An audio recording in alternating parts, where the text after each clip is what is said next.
salir y salen las hojitas y la ramita y quiere dar fruto, y después la gente busca de lo que tú le has hablado. Nosotros como ministros nos quedamos admirados como otras religiones lo hacen con una soltura y una solvencia casi profesional, y como casi arrastra, llevan a la gente al error, al mal, a la maldad. Y nosotros teniendo la bondad, nosotros teniendo el respaldo del Espíritu Santo, el respaldo de nuestro Dios, muchas veces no lo hacemos, nos guardamos la situación del evangelismo. Y por eso es que Dios nos está dando sabiduría al decirle: Señor, enséñame a vivir mis días para que yo alcance sabiduría, para que sepamos en qué momento, así como el guerrero sabe en qué momento sacar la espada y meterla hasta adentro y aniquilar al enemigo. Pero no va a meter la espada en ángela, sino que la espada es la palabra. Para dejar la semilla adentro, Dios nos va a decir en qué tiempo.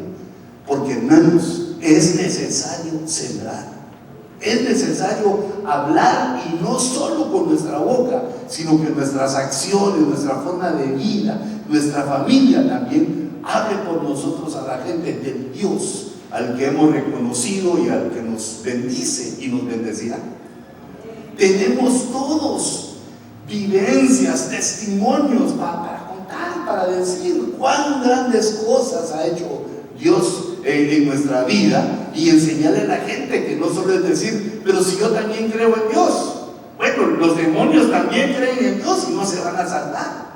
Es el nombre revelado a la iglesia de Dios el que es poderoso. Ese memorial, como decía el pastor anoche, en ese tema tan hermoso, es un memorial para toda la humanidad, que Cristo y Jesús es el nombre que Dios nos ha dado, y no hay otro nombre bajo el cielo por medio del cual podamos ser salvos. Amén. Ahora fíjense, hermanos, dale un pasocito más, no sé si ya te adelantaste a eso. Mira lo que pasa en el año sexto en la Biblia, porque eso es lo profético. Las cosas que suceden en la Biblia en el año sexto nos están señalando también actos proféticos que Dios le da a la iglesia cuando llega a su sexto año de crecimiento. 6 años, hermanos, esos 6 años es algo hermoso. Mire, alguien ve los 6 años y dice: ay Dios, qué poquito, pero porque no está en el suplicio. Pero el pastor que ha durado 6 años en el ministerio es un pastor que atrae honra a sí mismo y ha demostrado que ha sido llamado por Dios, porque ha resistido los primeros 4 sin fruto, y el quinto, que es el primero, que empieza a disfrutar del fruto. Y el sexto año, dice la Biblia, que el templo fue terminado el tercer día del mes de Adar, en el año sexto del reinado del rey Darío. Pero este versículo, Esdras 6:15, cuando dice: y este templo, usa la palabra que está arriba donde dice Bayit, usa la palabra hebrea Bayit, y Bayit significa casa. La casa fue terminada, y esa palabra casa nos está hablando de restauración familiar. El año sexto es el año donde empieza a notarse las estructuras de la restauración familiar en aquellos que han estado en la iglesia de Cristo, y la restauración familiar empieza a tener una unción mayor en los servicios, en los cultos, en la administración que obtienen las ovejas. Porque, hermano, si un cristiano es feliz en la iglesia, pero no es feliz en su casa, no está completo.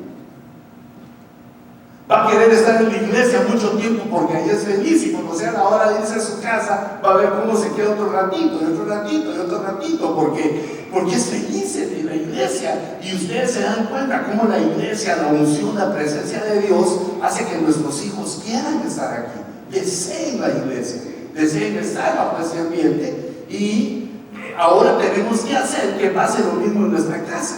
Hermanitas, que sus esposos quieran cuanto antes irse a la casa. No aceptar las invitaciones de los amigos, amigotes, sino que querer irse a su casa, porque en la casa encuentran su paz, su reposo, la hermosura, la dulzura, la suavidad de su esposa y el amor de su casa. Entonces, el año sexto, como les decía, que es un límite, como que Dios arrancara, como que Dios empezara y pusiera estructurada la restauración familiar y empezara a caminar.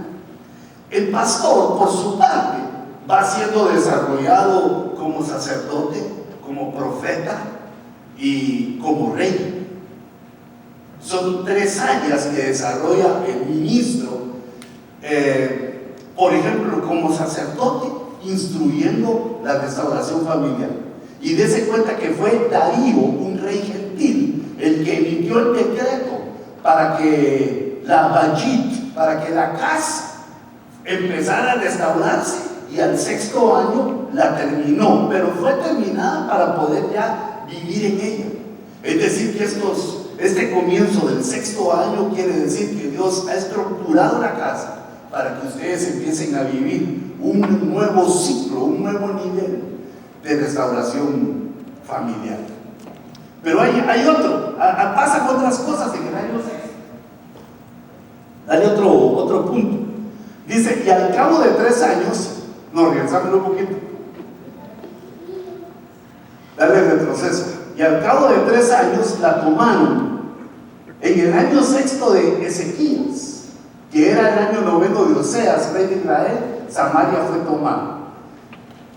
Fíjense, distintos personajes. Por ejemplo, Darío nos habla de la restauración de la casa.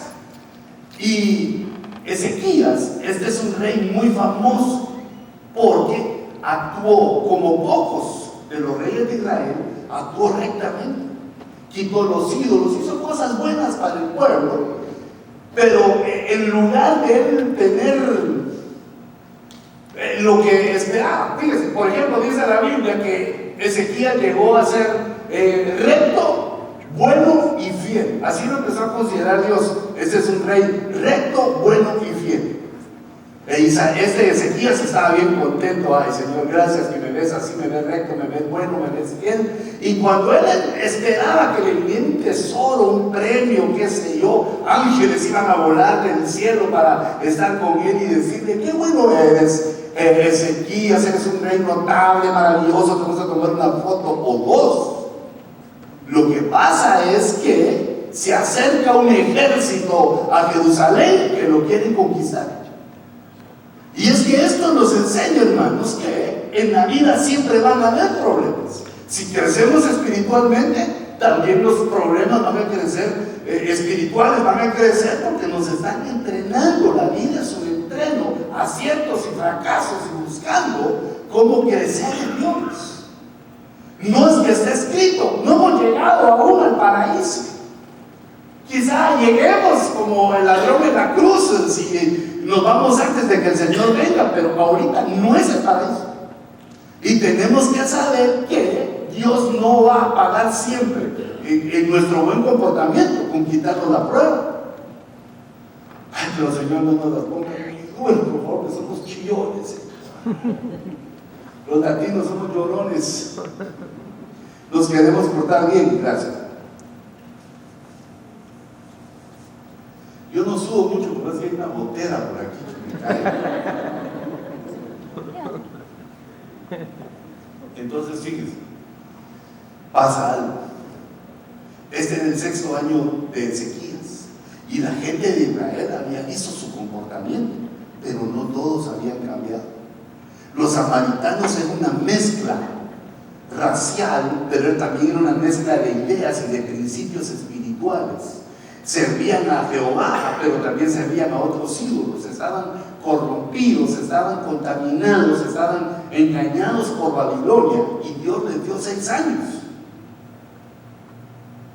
para que se alinearan. Y en el año 6 de este rey Ezequías, ya no tuvo más paciencia con Samaria y la llevaron cautiva. Y eso quiere decir, hermanos, eso es la poda. Dios hace podas a su iglesia. Porque los agricultores saben bien que cuando hay una plantita, en este caso la viña, y llega el agricultor con esas grandes tijerotas a hacer la poda, yo no sé ni qué pensará la viña cuando ve venir ese hombre con esas grandes tijeras. Se debe asustar y decir: no, por favor, no me quiten mis hojitas. Y empieza el otro a darle. Y cuando alguien está podando, no solo quita lo malo, sino que a veces da cortes de tijera donde no es, quita la rama buena. Y la niña, ¡ay!, grita, pero no sabe que ese dolor, ese sufrimiento de que algunos se vayan, traen como consecuencia un crecimiento más sano, un crecimiento más próspero. La poda no es para matar, no es para destruir, aunque duele, sirve para que se multiplique y mejore en salud. Y entonces podemos ver que en el año sexto hay una poda, pero es que agárrese bien de la iglesia, agárrese, bueno, del Señor, ¿verdad? Pero aquí está, en esta casa, en el monte de Dios. Entonces usted debe agarrarse de eso, porque los que están mal parados, los que están entre que son samaritanos y que no son, entre que si hay que pecar, pues pecan, y después se ponen a cuenta de que si hay que hacer algo malo, pues lo hacen. Como Dios es tan buena gente, ¿verdad? Dios es aquel viejito tan amable que nos perdona de todos nuestros pecados por la sangre de Cristo. Sí, pero hay un límite. Cuando el hombre peca, consciente del mal que está haciendo, cuando el hombre hace cosas que son abominables a Dios, como los samaritanos, los podan. Bueno, claro, primero Dios regresa después pidiendo auxilio, pero por el momento, el año sexto también yo veo en la Escritura que es un año de poda, es un año en que Samaria fue tomada. Los samaritanos estaban confundidos, tenían religión, pero no tenían a Dios. Pues su religión era que tremendos en la iglesia y pecadores en la casa, y super pecadores en la calle. Y en lo secreto, mega pecadores, algo que sea. Tener un Dios poderoso y bueno no quiere decir que no nos tome en cuenta cuando hacemos lo que Él aborrece. Por eso es que se predica la palabra, para que nosotros vayamos entendiendo qué cosas Dios no está dispuesto a soportar. Este es el rey Ezequías, habla del pastor como rey, Darío como sacerdote, restauración familiar, Ezequías como rey, supervisando la poda y procurando que no se vaya nadie, solamente los que se quieran ir y se vayan, a los que les caiga el tijeretazo divino. No quiere decir que el pastor le dé tijera. Imagínense que sentiría usted que se quisiera cortar un poquito el bigote y le viniera una señorita con una tijera de jardinero a quitarle el bigote. Así se me imagina que siente la viña. Oye, solo vas a cortar una hojita por aquí. No es que el pastor tenga la autoridad para matar, para quitar, para echar, sino que es el que supervisa, es el que está viendo que no se le vayan ramitas que están sanas al arbolito, a la vida. Pasando otro poquito. Mire la tercera cosa que sucedió en el año sexto, en el día 5 del sexto mes, estando yo sentado en mi casa y los ancianos de Judá sentados ante mí, bajó ahí sobre mí la mano del Señor Dios. Este relato es del profeta Ezequiel, es diferente al rey Ezequías. Este profeta Ezequiel es uno de los más profundos de la Escritura, es unas cosas tremendas, sobrenaturales. Pero él en el año sexto, para que ustedes como iglesia, como los ministros, sepan qué es lo que está sucediendo, qué es lo que Dios proféticamente nos está avisando que va a movilizar en el año sexto, es que envíen un viaje en el espíritu al profeta. Aquí está actuando el pastor como profeta. Lo lleva en un viaje espiritual. Primero ahí lo agarra estaba sentado y lo agarra con la mano del Señor, pero más adelante dice que lo agarran del mechón, del pelo lo agarran. Y se lo llevan a un lugar y Dios le empieza a hablar y le dice, mira profeta, ¿saben lo que hacen en secreto los que me adoran? ¿Saben lo que mis adoradores hacen cuando nadie los ve? Quiero que tú lo observes, quiero que tú hables conmigo, que razonemos si es correcto lo que están haciendo. Y de repente lo llevó. Y dice que vio el altar de Jehová. Y al lado del altar había un monumento idolátrico que se llamaba el monumento de los celos, que provoca a Dios a celos. Imagínense qué poder el que tiene esa cosa idolátrica que hace que Dios se ponga celoso. Se pone celoso porque los hijos que Él ha llamado, que ha cuidado, es decir, nosotros, los hijos que Él ama, que quiere llevar a su gloria, empiezan a poner los ojos en idolatría. Y al lado del altar, ya el altar no era para las ofrendas, ya el altar no era para recordar la sangre del cordero, ya el altar no era para purificar, sino que tenían al lado un ídolo que le provocaba celos a Dios. Que llegaban al altar, pero le hacían ojito al ídolo. Empezaron a poner su confianza en ese ídolo, y le dice Dios al profeta, le dice: ¿crees que puede haber una abominación más grande que esa? Que al lado de mi altar pongan un ídolo. Peores cosas verás. Y lo vuelve a jalar del mechón y lo lleva a una pared del templo, y dice el profeta que ve un agujero en la pared, y el Señor le dice: métete por el agujero. Y él, al obedecer, sale a unas paredes y le dice a Dios: ¿qué ves en las paredes?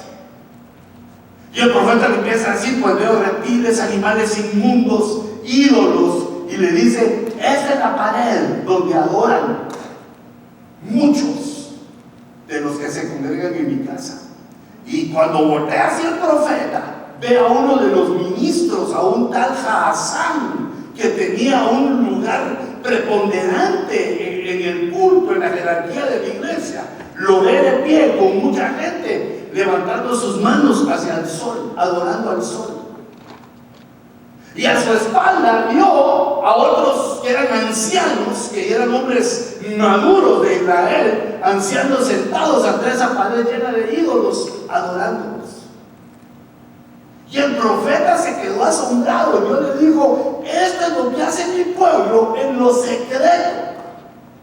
Mi pueblo en lo secreto adora a otros ídolos, adora a otros dioses, tiene costumbres idolátricas, y yo las aborrezco. Entonces, hermanos, el año sexto es un año en el cual Dios nos va a mostrar nuestra idolatría. No pienses: yo no tengo para quién ser este mensaje. No. Tenemos que buscar en nuestro corazón, porque recuérdate que desde niños nos educaron, nos enseñaron mal, sin Biblia, con pensamientos de saber ni quiénes, pero no de Dios. Nos educaron y nos impusieron celebraciones, nos impusieron pensamientos, nos impusieron fe en cosas que Dios abomina.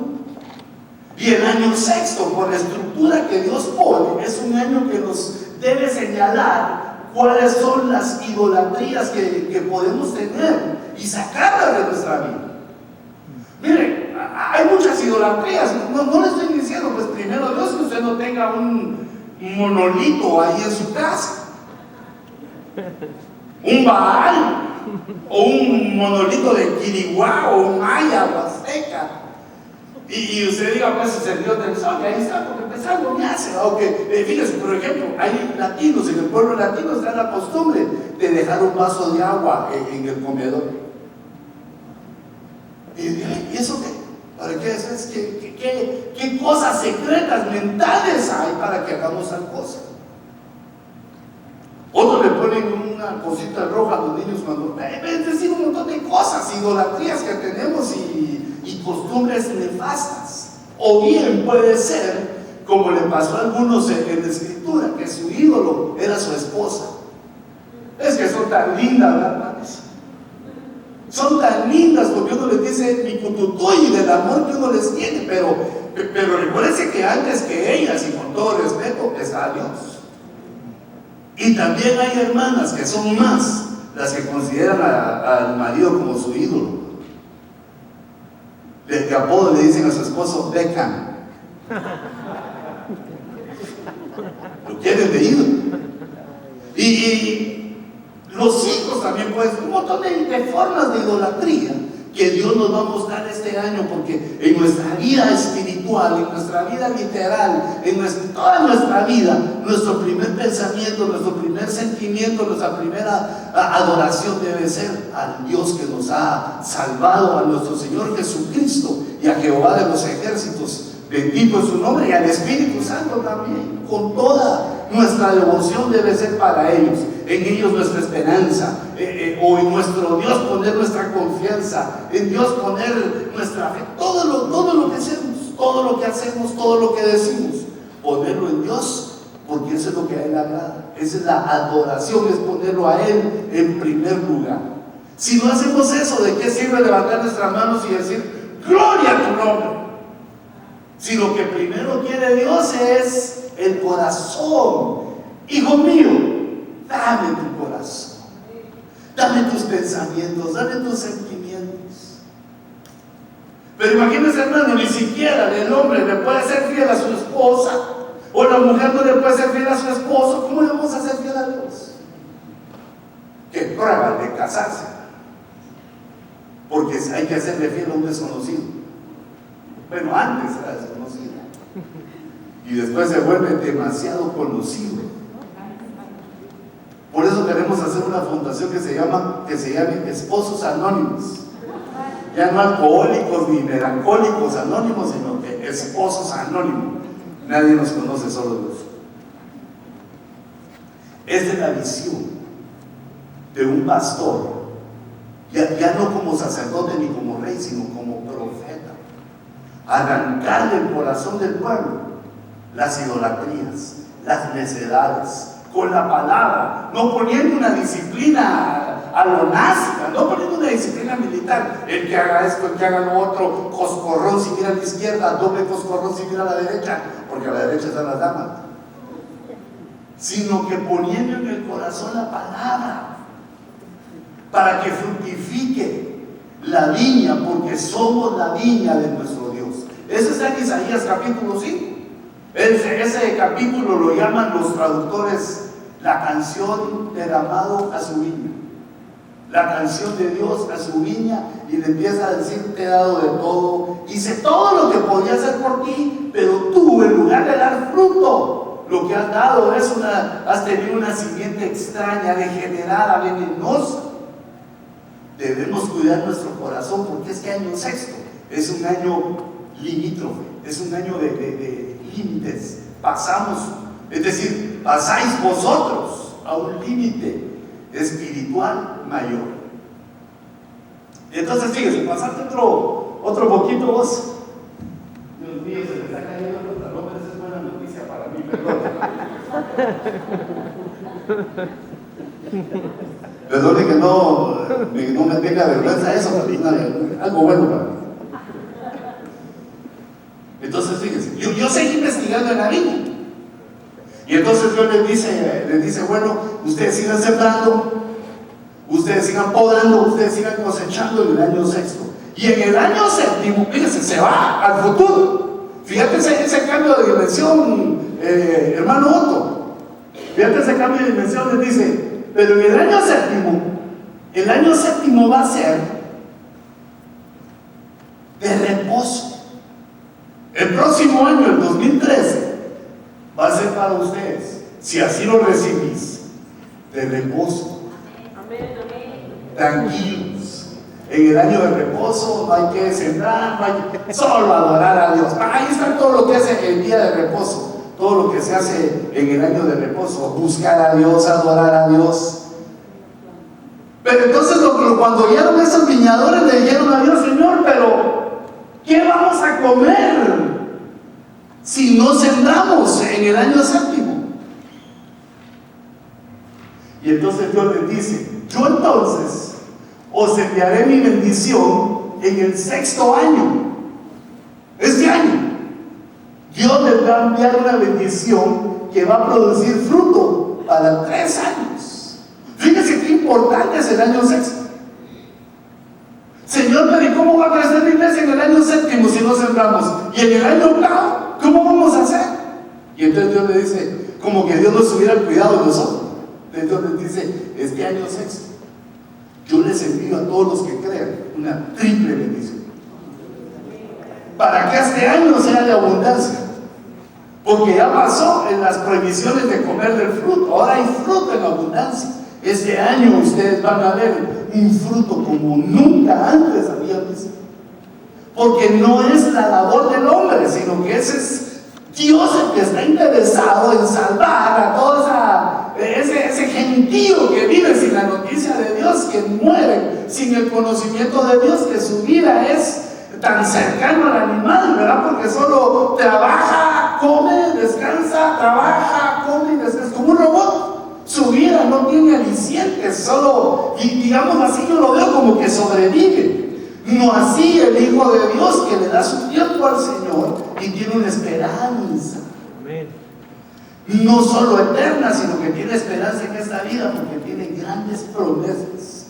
Tú y yo tenemos grandes promesas, abundantes promesas, y una es esta: si lo creemos, esto va a suceder.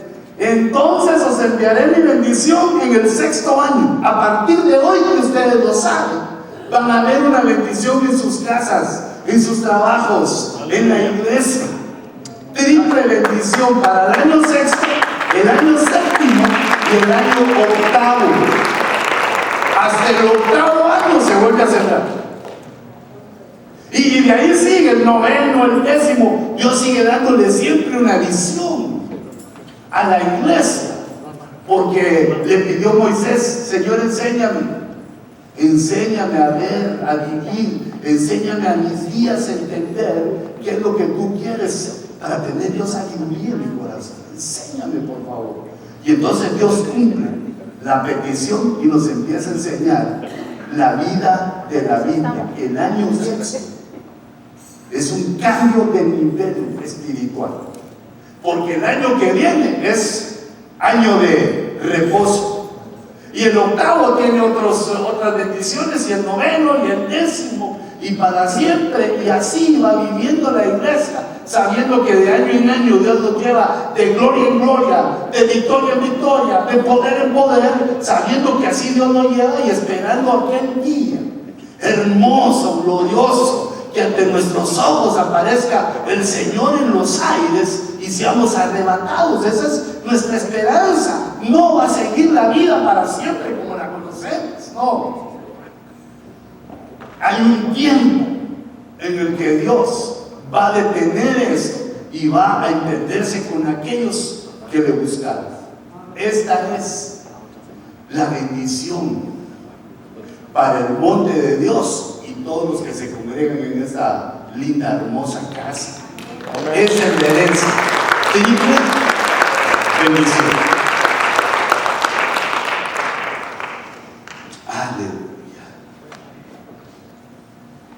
Yo le pido a Dios con todo mi corazón que esto que les he predicado quede en su corazón y explote en su corazón, y que lo disfruten, y que con gozo adoremos y alabemos al Señor, porque pues a eso hemos venido, a alabarlo, a adorarlo.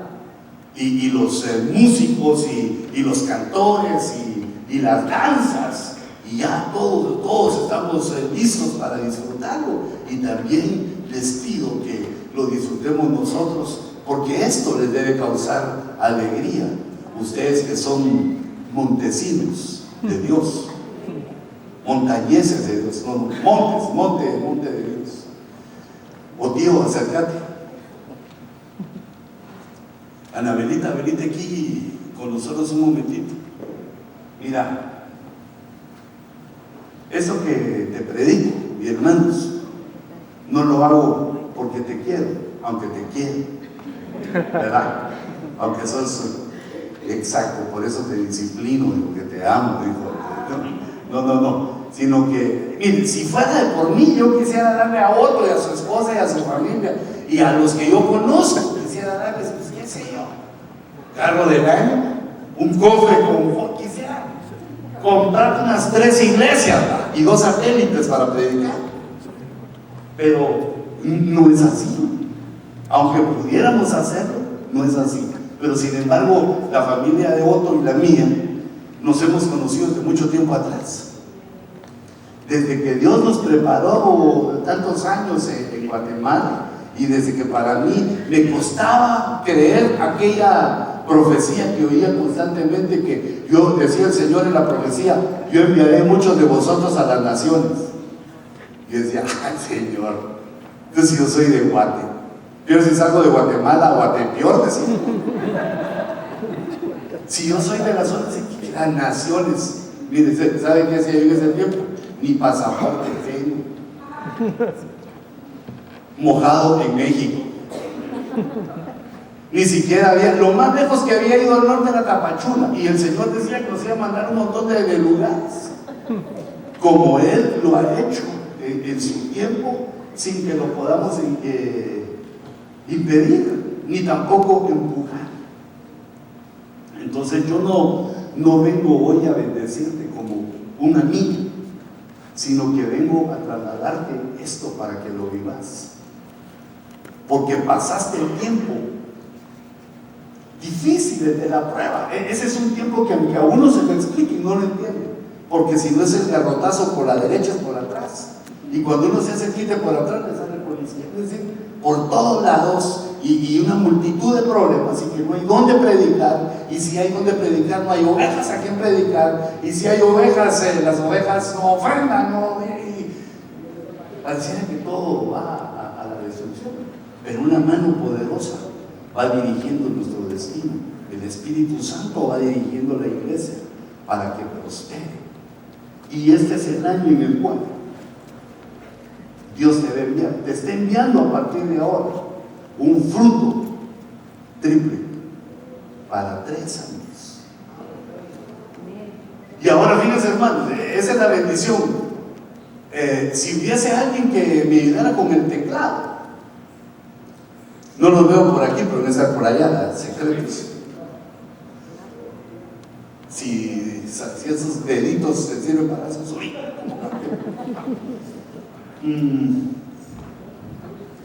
ahora fíjense bien, hijitos. Fíjense. Etapeta. Miren, nosotros en Estados Unidos, digo nosotros porque yo ya vivo aquí, vivimos bien, demasiado bien. No, pero eso es un decir, porque pues recuérdense que a veces en nuestras casas no había ni siquiera piso, no se podían dar descanso, pues se ponían negros nuestros pies. Recuérdense que en nuestras casas, antes de venir, ustedes se recordarán que los días lluviosos de noche nos costaba dormir porque las lámparas no lo dejaban dormir a uno. Nosotros venimos de una pobreza. Ya nuestros hijos no se acuerdan, no lo saben, creo yo que no lo saben. Yo veo que cuando le quiero contar esto a mis hijos y a mis sobrinos, me miran con una cara así como: ¡ay, mi papá! Les cuesta creer que usábamos carros 15 años atrás y para ir a donde fuera, sin hacerle servicio, sin cambiarles el aceite. Ahora mira, pero Dios nos ha traído acá con sufrimientos, espero que no, pero la mayoría de nosotros con sufrimiento. Pero quiero que se den cuenta de algo, que esa prosperidad a la que no, pues el pastor que es ahí, ay, no soy yo, ese con mi espaldas.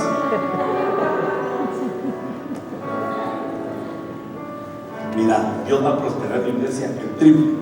Pero ¿cómo hace Dios para prosperar la iglesia? Los prospera a ustedes. Dios no es un Dios que nos lleve a poner nuestra confianza en otras formas de alcanzar dinero. Lo que Dios quiere es que ustedes prosperen. Y por eso ustedes deben de saber que es el año que vivimos. Es un año de bendición triple, para que reciban la bendición. Es una bendición superabundante, pero que no se quede en sus bolsillos, que no se quede en sus cuentas, porque ahí se acaba. La manera en que Dios hace para que tus finanzas fluyan constantemente es con las ofrendas, los diezmos, que tú seas responsable para no solo sostener la casa, que así como Dios te prospere, tú prospera la iglesia. Esa es la idea del reino. Prospera mi pueblo el triple, para que mi pueblo prospere en mi casa. Porque Dios te podía dar directo a ti, pero sería como cuando trabajabas o trabajábamos en el mundo, que entre mejor lo hacíamos, más nos daba. Pero ahora es un trabajo para Dios que el Señor, ¿tú qué dices? ¿Cuándo lo envías? Y Dios lo envía a su pueblo. Yo quiero que tomes nota de este día, monte de Dios. Quiero que lo pongas en tu corazón, porque nuestro Dios no miente, ni nos emociona de balde, sino que nuestro Dios nos hace promesas para que nosotros por la fe las tomemos. Y este es un año donde va a haber poda, donde van a haber cosas dolorosas. Algunos van a ser quitados, llevados, pero también es un año de triple bendición. Es un año de definición, porque a partir del próximo año, año de reposo y otros que ya investigarás y ya te diré en aquellos años, si el Señor nos concede vida, será de platicar, pero hay que vivir este. Y yo quiero que lo recibas en la vida como esposa de este hombre. También tú recibirlo con todo tu corazón, triple, porque vienen años en los cuales se va a notar por qué Dios nos prosperó 3 veces en el año 6. Cierren sus ojitos, o pónganse de pie. Cierren sus ojitos, hermanos, porta. Acompáñame conmigo. Mi esposa, que me ha acompañado también en mis años de ministerio, y también así como tú, Anabela, soportando al lado de su marido pobrezas que quizá no tuvimos allá, o también. Cierren sus ojos, cierren sus ojos. Si no hay pastor, el rebaño se dispersa. Si no hay pastor, no hay palabra del Señor. Por lo tanto, les ruego que levanten sus manos de una manera profética. No tengan miedo, levanten sus manitas, porque ese es un acto profético en el que decimos: yo creo, Señor, por la autoridad que me has dado, por cuanto estoy bajo autoridad, levanto mis manos para bendecir a la familia Porta, a mi pastor, a la pastora, a sus hijos, a todos aquellos que fluyen en el monte de Dios. Levantamos nuestras manos para bendecirlos. Señor, y yo en tu nombre, por tu palabra, Señor, por esas promesas maravillosas que nos has dejado, te doy gracias porque le has dado fuerza a este hombre para llegar hasta el día de hoy, a su 6º año. Te doy fuerza, Señor, porque lo has llenado de tu poder, de tu gloria, y has sido tú el que lo has dirigido hasta este lugar de bendición. Y por lo tanto nosotros, con nuestras manos levantadas, bendecimos a la familia Porta. Y yo te bendigo, Otto, en el nombre de Jesús. Ministro este año de triple fruto, de triple prosperidad. Lo ministro sobre tu cabeza, porque la Biblia dice que la unción baja sobre la cabeza de sus siervos y luego se extiende a todo su pueblo. Yo te bendigo, Otto Porta, en el nombre de Jesús, y te ministro la fe, la fuerza, el entendimiento, la sabiduría toda aquella promesa espiritual para que recibas. Recibe en el nombre de Jesús triple bendición. Los 3 próximos años serán de bendición grande, abundante, sobrenatural. Y con esta mano, Señor, que he levantado en tu nombre, bendigo a este pueblo, bendigo al monte de Dios. En el nombre de Jesús, yo profetizo sobre ustedes una triple prosperidad.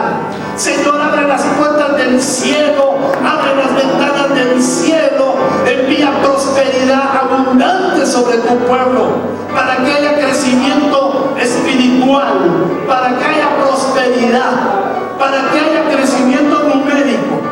Yo profetizo sobre estas sillas vacías, Señor, estas sillas que han sido hechas para que tu pueblo repose a escuchar la palabra. Yo profetizo sobre ellas que has de llenarlas, no solo para nosotros como latinos, como hispanos, sino, Señor, para todo aquel que predique en esta casa. Sirva, Señor, llama del norte, del sur, de los puntos cardinales del este y el oeste. Llama, Señor, trae a tus escogidos, trae a tus fieles, trae hombres y mujeres diligentes para hacer tu obra, deseosos de amarte, de conocerte, de servirte. Yo profetizo sobre esas sillas en el nombre de Jesús, que han de verse esa prosperidad del año sexto sobre ellas, hasta que no quede ninguna silla vacía. En el nombre